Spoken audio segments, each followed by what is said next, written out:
Okay. So yesterday in our first class, we were looking at two distinct topics. That is, what are the different categorization of IT companies, product based and service based, and what set of activities uh, does take place before we actually start working on the software development. That is pre-project activities. The aim was to understand IT industry a little better. Okay, today, in the same direction, what we will do is we'll try to go through some of the commonly used terms in the IT sector. Okay, the intention is same, to actually ensure that we understand the basics of the IT sector well.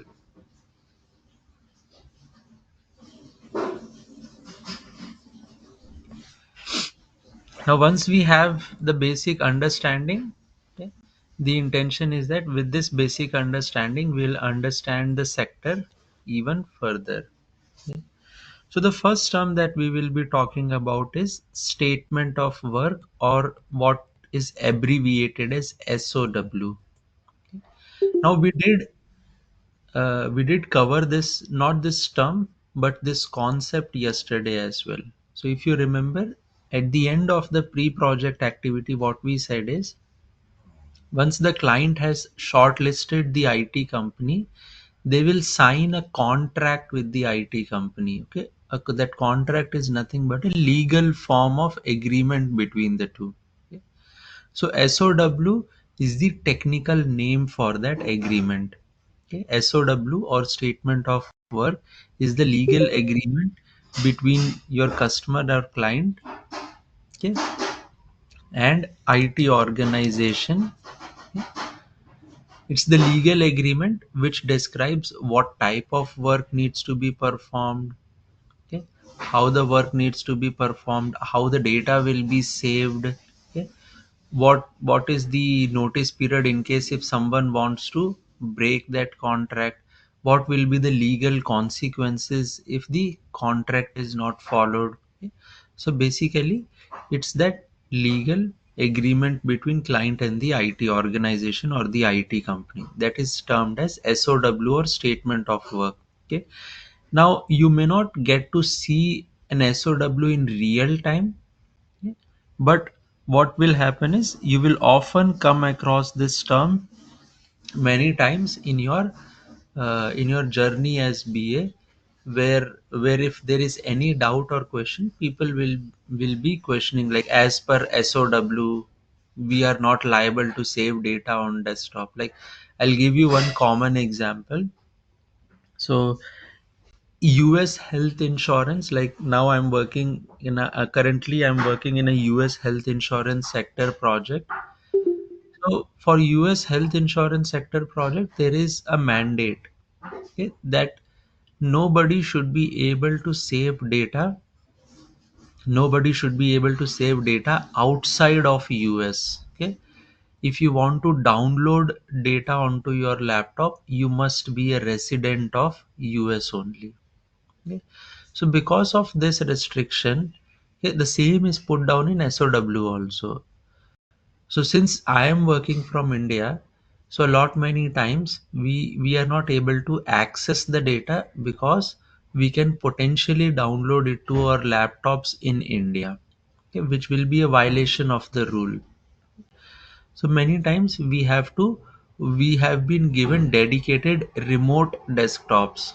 Okay, if we want to view any data, if we want to play around with the data, we need to log into those remote desktops and then do our job on those remote desktops only. Okay, so that is SOW. Then the next term is scope. Okay, now scope is a very important term because scope actually helps us define the boundaries of our work. Okay, whatever work we are going to do, primarily in IT sector, what we will be doing is software development. Okay, what's the end goal of software development? We want to build a working software. Okay. Now, when we want to build a working software, it is important to define the boundaries of our software or boundaries of our product. Okay, these boundaries, whatever falls within the boundary, we call that included in our software, and whatever falls outside of boundary, we call that excluded from the software. Okay, now why boundaries are needed or why scope is needed? Okay, without scope we can get ourselves in an endless loop. Okay, without scope we can get ourselves in an endless loop where we don't know what features, what requirements should we put into our product. Okay, say for example, I want to build an e-commerce platform. Okay, now within e-commerce platform there could be multiple features. For example, I want to allow users to register, create account, or log in,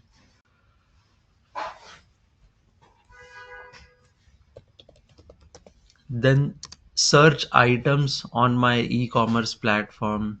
Okay, then cart management will include activities like adding items to the cart, deleting items to the cart, increasing quantity, decreasing quantity. Okay, online payments, then uh, recommendations. Suppose if I am buying a mobile phone, then it should recommend buying insurance, mobile cover, then order history,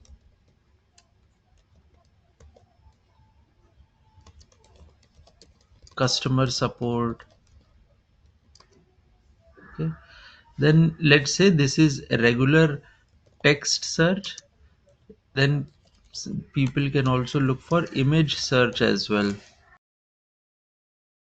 Okay, so you see the list will go on and on and on. Okay, there will be no end to the requirements of the customer. So it is important to define the boundaries, that what is it I'll be working upon. Okay, when I say defining the boundaries, it does not mean that, suppose if I am going to work on these three features. Okay, suppose if I am going to work on these three features, or these three are my boundaries. Okay, then it does not mean that we will not work on remaining features. Okay, what it simply means is, as of now, as of today, I'll be focusing on these three features primarily. Once these three are done, then I'll shift my focus to others as well. Okay, now with scope, it will be easier for us to understand where we should be putting our focus upon. Okay, if you don't have a scope defined, it will be difficult for you to put your focus at a single place. Okay, so this will be another term that as a BA you will be discussing first. Okay, whenever you initiate your conversations with the client side people. Okay, this is the first thing that you will be discussing upon, that what is the scope of the work. Okay, that means what is the areas where I'll have to keep my focus on, and whatever does not fall within the boundaries, basically that is excluded. Yeah. Now I'll cover one more term and then I'll take a pause to see if there are any questions. The next term is change request or change in requirement. Okay, it is often abbreviated as CR. Okay, now CR basically helps us capture changes in requirement, okay, into an existing product, or whenever the requirement is changing during the development stage. Okay, so there are two aspects to it. change request Change request basically talks about changes in requirement in the existing product. So whenever we talk about changes in existing product, that means change request. Now suppose, okay, that is written downwards only. Now suppose I have a product. I have this e-commerce product. Okay. I have an e-commerce platform. Currently, e-commerce platform is helping me perform these activities. Okay. Now, what my client wants is, client wants to add a new feature to the e-commerce platform. What is that new feature? They want to introduce online payments.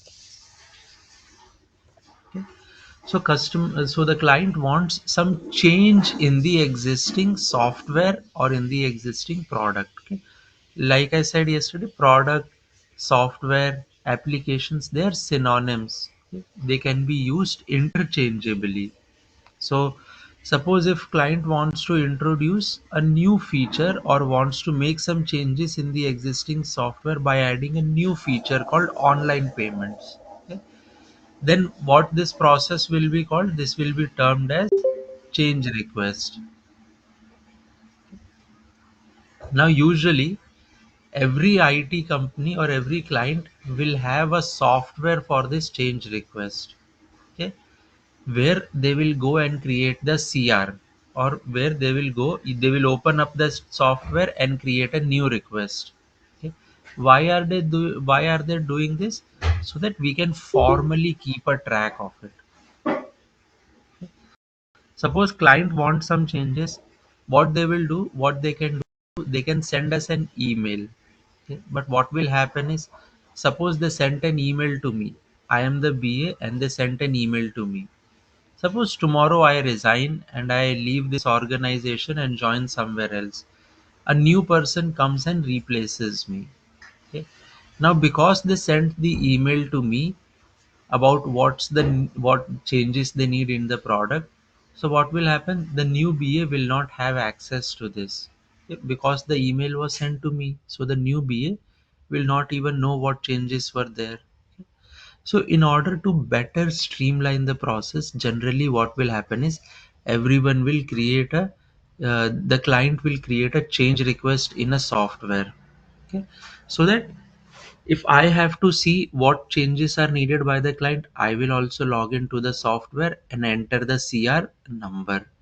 Suppose if I resign, someone else comes in, they can also log into the software, enter the CR number, and see what changes are requested by the client. Okay. Plus, for client also, they can track through CR number. Okay, how much changes have we completed? Okay, what's the current status of the CR? Are we doing requirements? Are we doing coding? Okay, are we doing testing? Which stage are we in?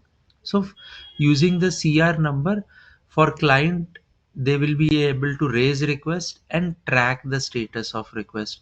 For me, using the CR number, I can get to understand, or actually try to understand, what client actually wants. Okay, so this is another term that you will be using more frequently, similar to scope. Okay, similar to scope, this is the term CR that you will be using more often. Okay, to communicate even among each other as well. Okay, what's the CR number? Using the CR number, you try to establish what kind of changes are requested by the client.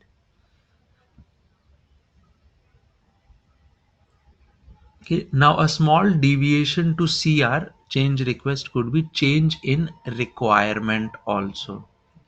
Okay, change in requirement happens when you have an existing requirement, and after giving the existing requirement, the client is trying to change it midway. Okay. Suppose a client tells us that we want to incorporate, they raised a change request that we want to add online payment to our existing e-commerce platform. Okay. Now, online payment could mean various things. Online payment could mean credit card, debit cards, internet banking, UPI. It could mean multiple things. So, what client says is, I want to, in order to get started, I want to get started with credit card option. Okay, they gave that requirement. As a BA, you captured that requirement and everything looks good, and now it's time to begin writing the code, or let's say the team has started writing the code. Okay. Now midway through, client comes in and says, you know what, I don't feel comfortable with credit card, let's change the online payment option from credit card to internet banking. So midway through, they changed a requirement. Okay, so this process is called as change requirement. Okay. Though it is not uh, formally captured anywhere as such, okay, client will not create a separate change request for this. Okay. It will be the same change request, same CR. It's just that they will update the requirement. Okay.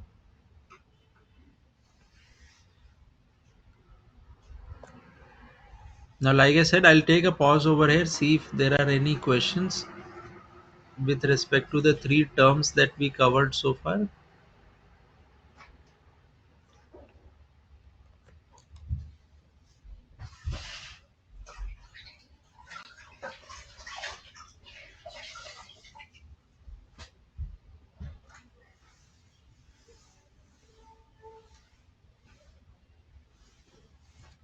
I'll take the silence as no questions. Let's move ahead. The next term is elicitation. Okay. So elicitation in simple English means act of extracting information or knowledge or opinion or facts, could be anything, from the other person. Okay. So suppose I know that Rama Lakshmi is very knowledgeable, has good knowledge about, let's say, artificial intelligence. Okay. And I am someone who wants to learn more about artificial intelligence. Okay. So I know she has done some previous work also. Okay.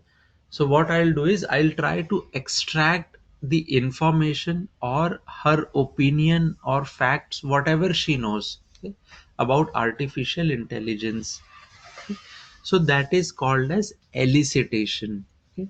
Now, as a BA, why we are talking about elicitation? As a BA, generally when client gives us a change request, okay, whenever client will raise a change request, they will talk like this only. Okay. I want some changes in existing product, and the change is to include online payments.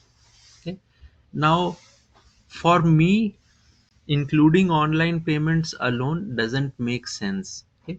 Like I said, online payment could mean anything: credit card, debit card, internet banking, UPI. Okay. Even the wallets as well, these online wallets that we get. Okay.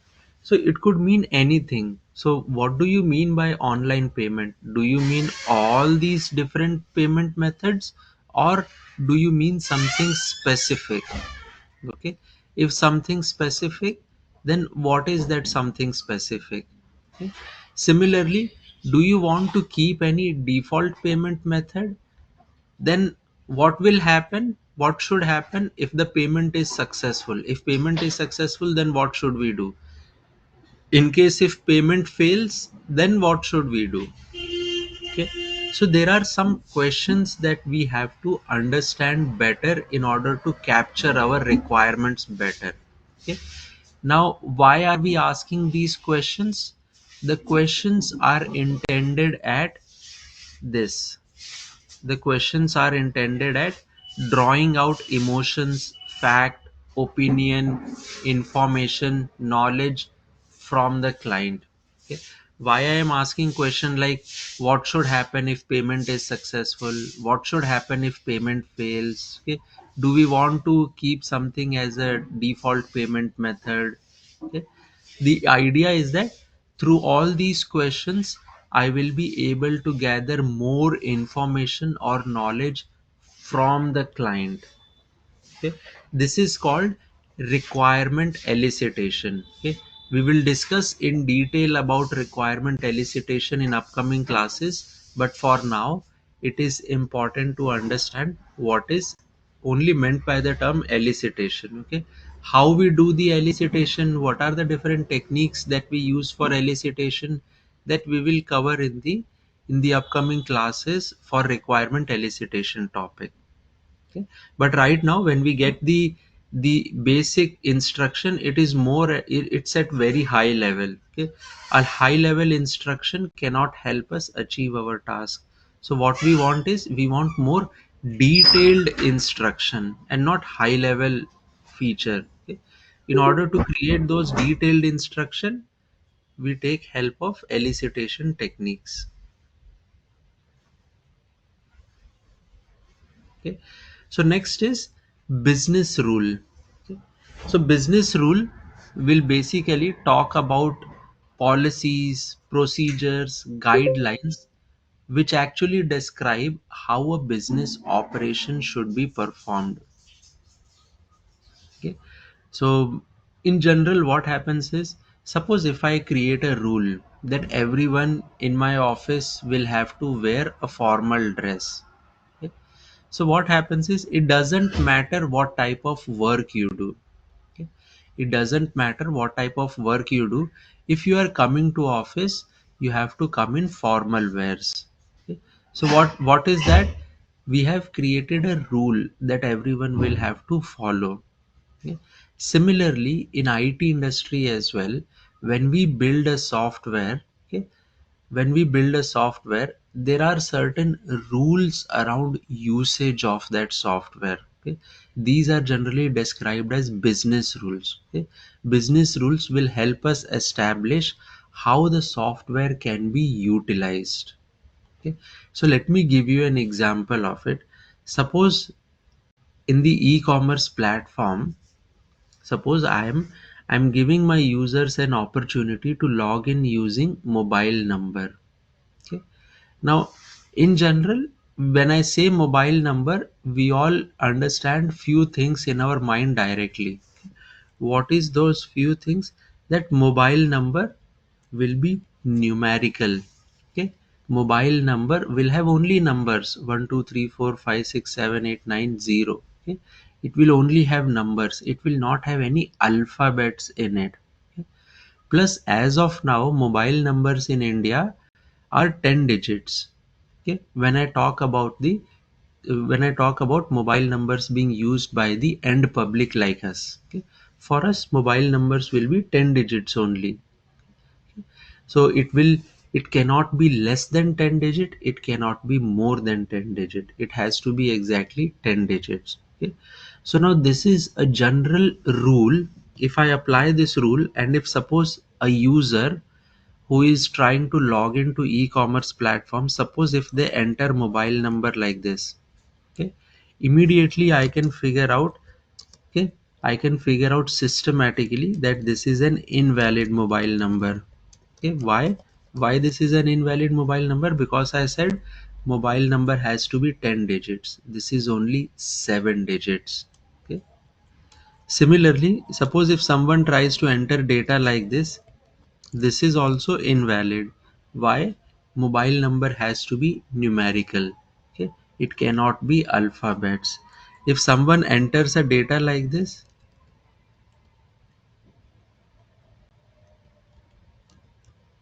okay, this one I can consider this as a valid format for mobile number.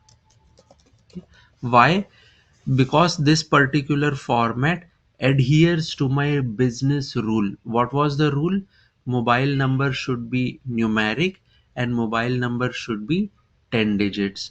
Now if I look at this, this is numerics plus this is 10 digits as well. Okay. So it follows the rule. So what happens is, through business rules, we are trying to establish policies, procedures, guidelines, okay, that can be followed by my business operations. Okay. So whenever I'm trying to build a requirement, every requirement will definitely have some business rule. Okay. Suppose when I say credit card payments. Okay. So someone will have to enter credit card number. Okay. Again, that credit card number will be numeric. If you enter the name of the credit card holder or owner of the credit card, then the name will be alphabets only. Okay, so this is how we establish rules while following up any requirement. Okay, so no requirement is complete without business rules. Every requirement will definitely have some rules. So as a BA, when we are writing down requirements, we have to ensure that we accurately capture business rules as well. Okay. Now let me cover one more uh, word term, and then I'll again take a pause for any questions. Okay. So we covered elicitation, business rules. Now next we will cover is environments, or what we also call as regions. Okay. Now every time you work in the IT industry, okay, this is another term that you will more likely to hear from developers and testers who are actually helping build the code or write the code. Okay. So what is this environment or region? They actually help us promote parallel work. Okay.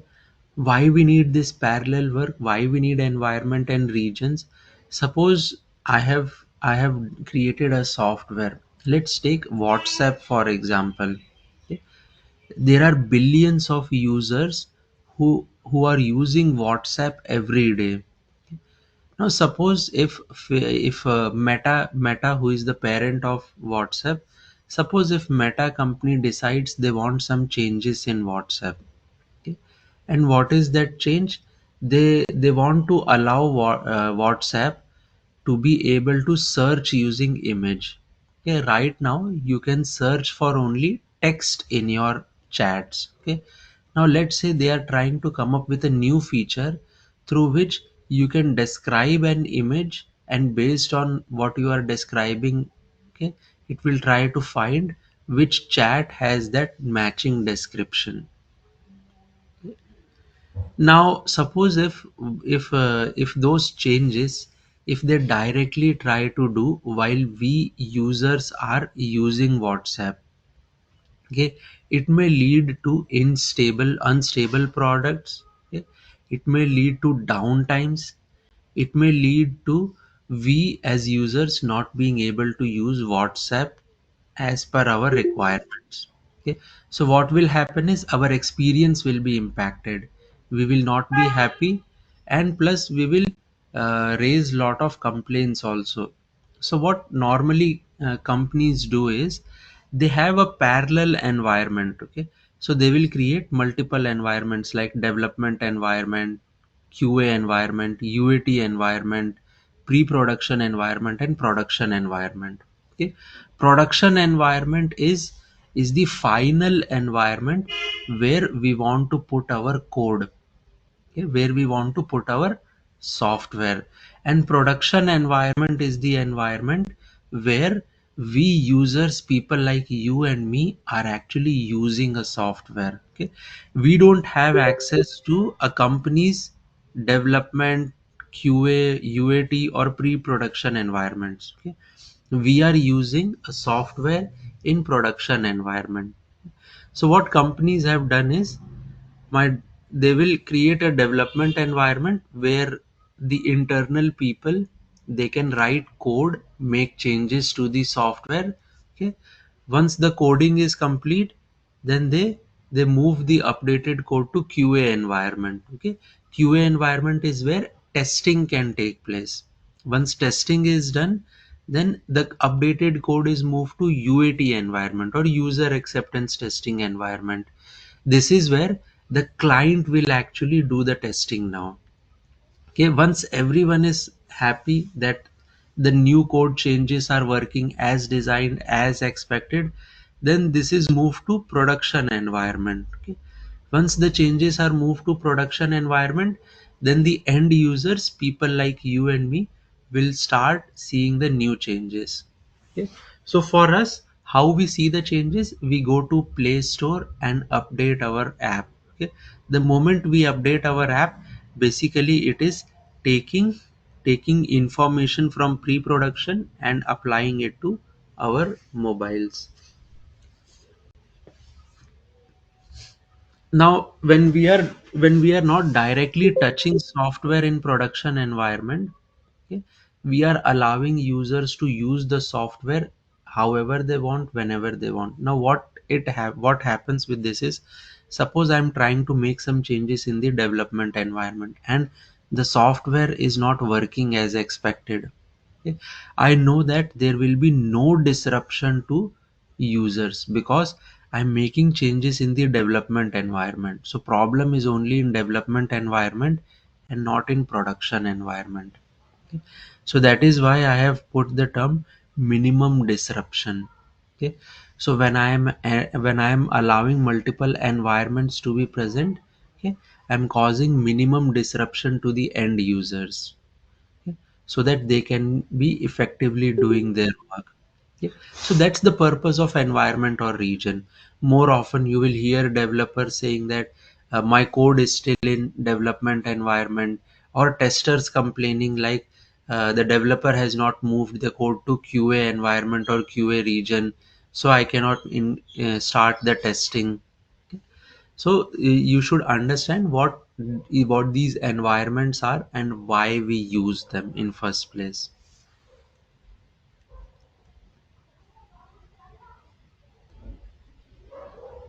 Okay. Any questions so far?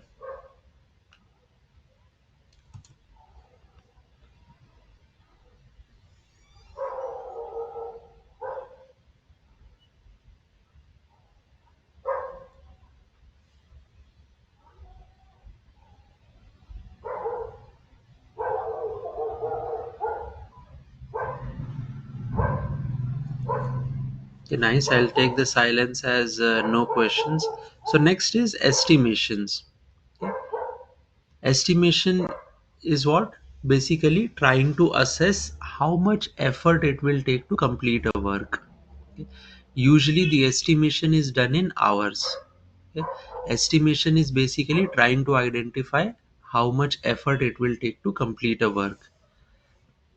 If I ask you, suppose if you are staying, let's say you are in Hyderabad, and in Hyderabad, let's say you are staying at Gachibowli, and if I tell you you have to come to Mindspace, okay, from Gachibowli to Mindspace, what will happen? You will give me an estimate that it will take me around 45 minutes because there is huge traffic. Okay. So generally, even whatever work we do, we try to work always in terms of hours or minutes only. Okay. So similarly, as a BA, when we also get the work, suppose if someone gives us a work of gathering requirements, okay, we also have to estimate, okay, try to analyze how much time it may roughly take me. Estimations will help me plan my work better. If I know something will take 1 hour, 2 hour, I can accordingly give a commitment or timeline to my client.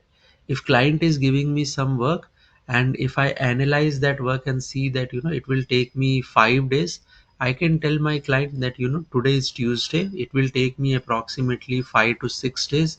That means next Tuesday I'll give you the work. Okay. The next term is change management. Okay. Now, change management is something that is not responsibility of a BA, but it's good to understand the term change management. So, change management is basically your ability to manage changes during the software development. Okay. So, what are these managing changes? Basically, if people are out of office, if people are not available, okay, or any ad hoc work comes in between, okay, so who is primarily responsible for managing all these? Usually there will be a project manager or a scrum master person. Okay. The project manager or scrum master is responsible for keeping communication transparent between the team, assigning work to the team members, ensuring that they are doing their work efficiently, ensuring that if there are any challenges, roadblocks in their work, those challenges or roadblocks are addressed on time, okay, so that people can continue their work. Okay. So these all different activities that I just talked about fall under change management, which is the responsibility of a project manager or a scrum master. Okay. As a BA, my responsibility is to capture requirements well. I'll do requirement management. That is what is the requirement of a client. If there are any changes in the requirement, how am I going to document those requirements? Okay.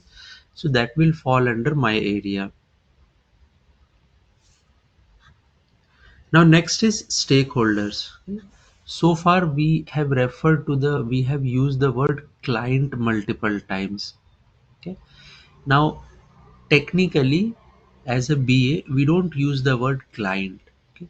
We actually call our clients as stakeholders. Okay? Who are stakeholders?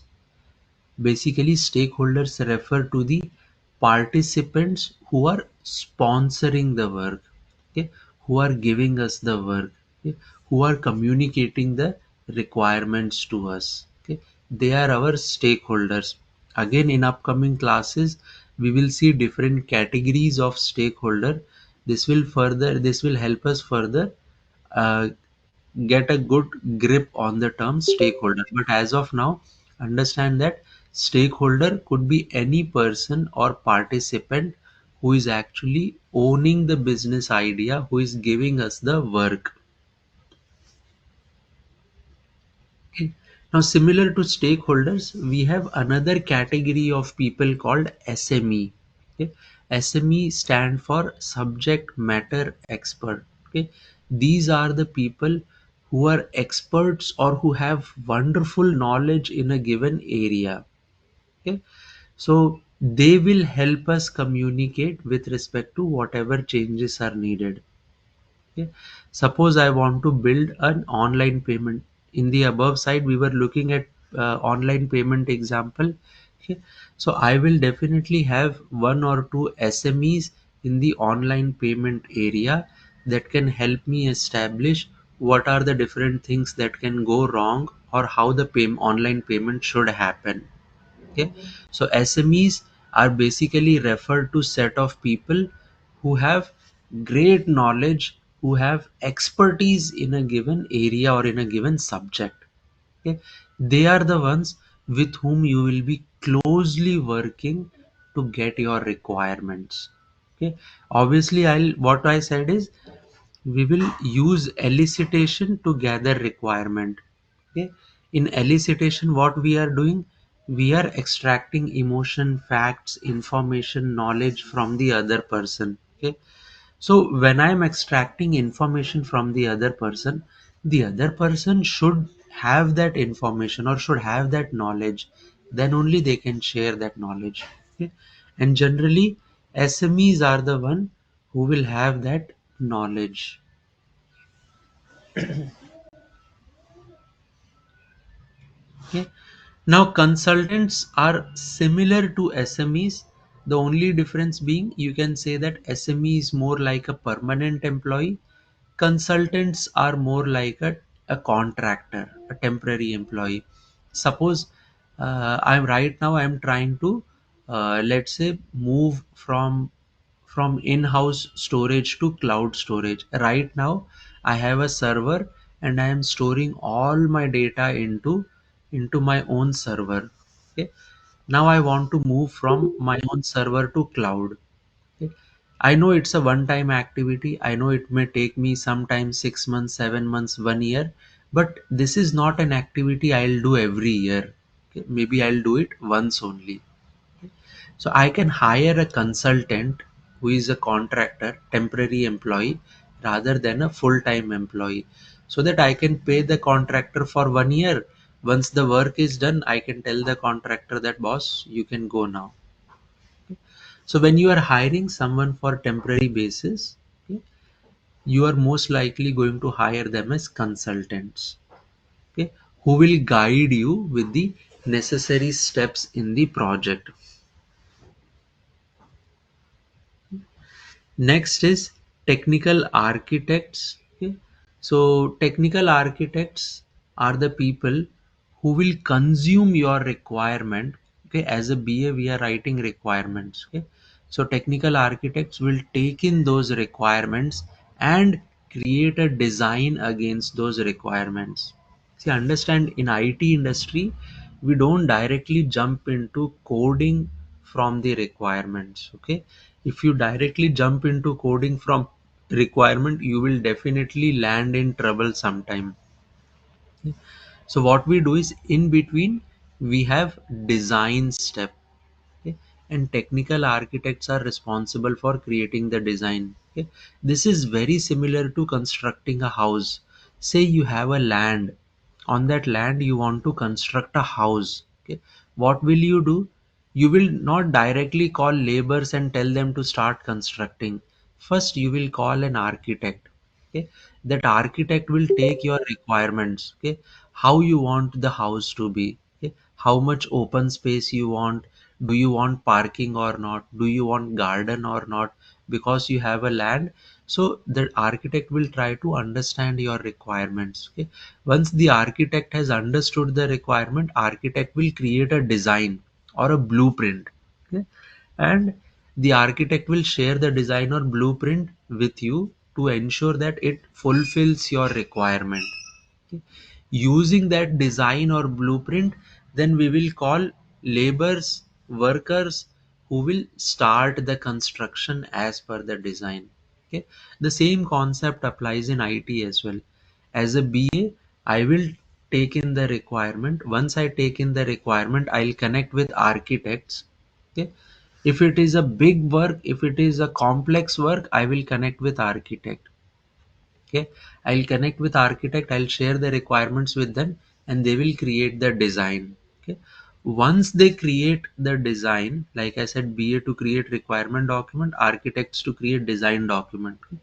Once they have created the design, then my development team comes into picture. Okay, who will start writing code based on the design. Okay, suppose if it is not a complex work, if it is some simple work or medium complexity work, then we can take help of development lead instead of architect. Okay, generally we try to connect, for every project we try to connect with architect. But if it is a small work or a medium complexity work and the architect is busy, then what we can do is we can take help of development lead as well. Okay, in such instances the development lead can create the design. See, ideally our first priority is architect only. Okay, but in case if architect is not available and the work is simple, easy, then we can take help of development lead to create design as well. Okay, however, the primary responsibility of development lead is to manage team of developers. Okay, so development lead is primarily responsible for managing team of developers. Suppose as a developer they have any technical query, technical challenges, their code is failing, or whatever code they are writing, it is always having errors, or they have written a code, it doesn't have error but it is not giving the expected output. Okay, or they know Java but they want to learn Python. So for all these things, what will developers do? As a BA, I am not the technical person. So developers cannot come to me and ask for these details. So developers will go to development lead for all these questions. I'm getting errors in my code, or I do not get errors but I'm not getting the expected output. Okay, or my logic is incorrect, or I have question in the design. Okay, so for all those things developers will connect to development lead. Okay, so that's why I'm saying development lead is basically the person who is responsible for managing a team of developers. Okay, and developer, coder or programmer are the person who are actually doing the coding. Okay, so I hope you understand who is a technical architect who will create design, who is a development lead, and then who is a developer or a coder or a tester. Okay, any questions so far on these? people that we have discussed. Okay? These are the different people you will be working with.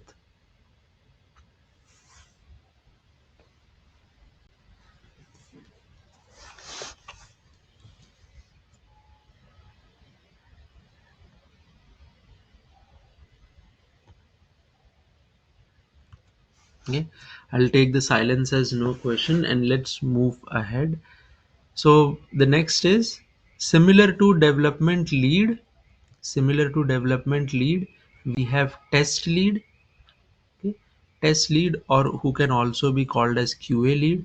Similar to developer, we have tester or QA or quality assurance person. So developer is responsible for writing the code. A tester or a QA is responsible for testing the code that developer has written. Okay, we cannot simply trust the developer. Developer will say that I have written a good code, that code is working as expected, it will work in all cases, all scenarios. We cannot trust them blindly. So we need someone who will actually do the testing on their code and can confirm whether the code is working as expected or not. Okay. Similar to how development lead was responsible for managing a team of developers, training them, resolving their doubts, technical doubts. Similarly, we have QA or test lead, okay, who is primarily responsible for managing a team of testers or QA, resolving their doubts, answering any of their technical queries. Okay. Now, what we said for technical architect or development lead was BA will create requirement document. Based on that requirement document, a design will be created. Similarly, BA's requirement document will be used by test lead to create a test plan also. Okay. So test plan will highlight in which environment we will do the testing, which environment or region. Okay, what kind of test data will I be using, how the testing will take place, what are the different scenarios that will be tested. Okay, now during testing, when you are actually doing the testing, you may encounter something called as defect, bug, or issue. What is defect, bug, or issue? Basically, defect is deviation from the expected output. So let me give you an example. Suppose uh, I'm going to create an ID card. Okay. Suppose I am selling health insurance policy. I am selling health insurance policy.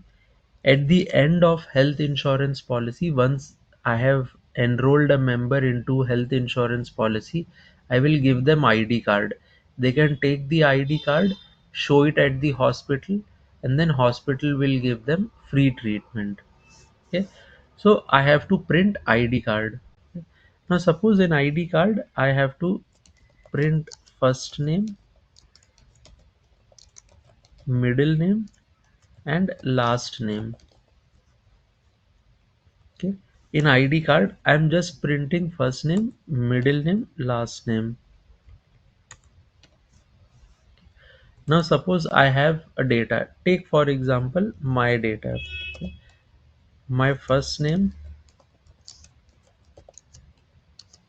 is Rahul, middle name is Kumar, and last name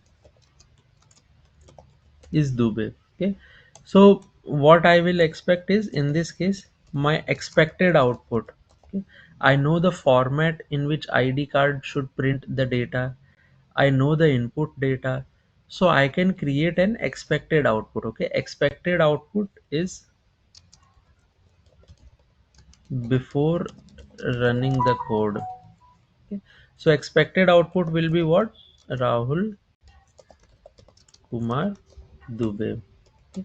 Then what will happen is I will actually run the code. Okay. Once I run the code, I'll get something called as actual output. Okay. Suppose the actual output that I get is this. Now my middle name is missing from the actual output. Okay. Now, when I compare my expected output and actual output, this is the expected output. When I compare this expected output with actual output, I see that expected output is not matching with actual output. Okay. When my expected and actual output are not matching, that is called, that scenario is called defect, bug, or issue. Okay. If my expected output and actual out both match, then it is working as expected. Okay. So this scenario is called as defect.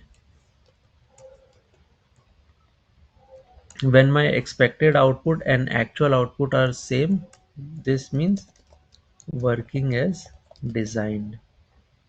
Okay. So the aim of tester or QA person is to do the testing and identify if there are any defects. Aim of tester or QA is to identify defects. Okay. If any defect is identified, developer will fix the defect.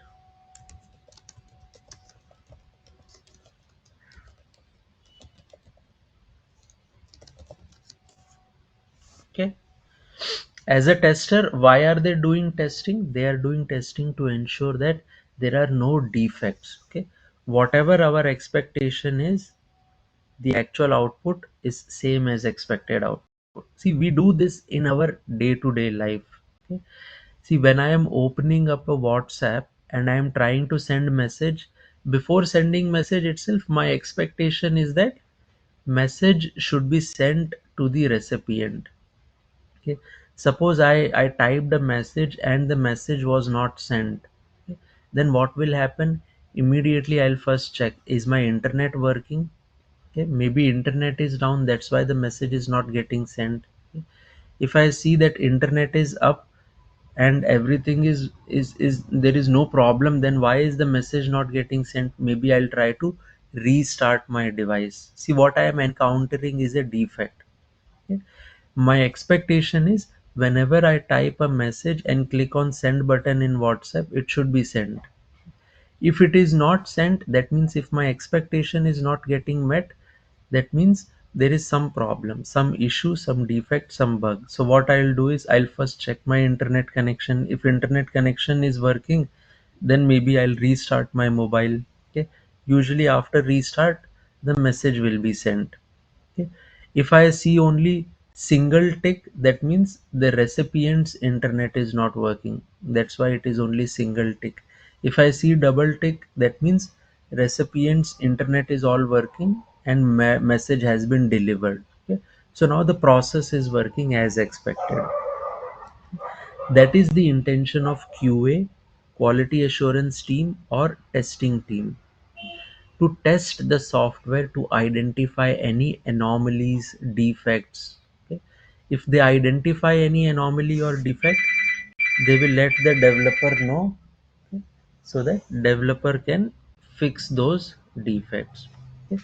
Once the developer has fixed the defect, the tester will again do the testing to ensure that defect is actually fixed. Okay.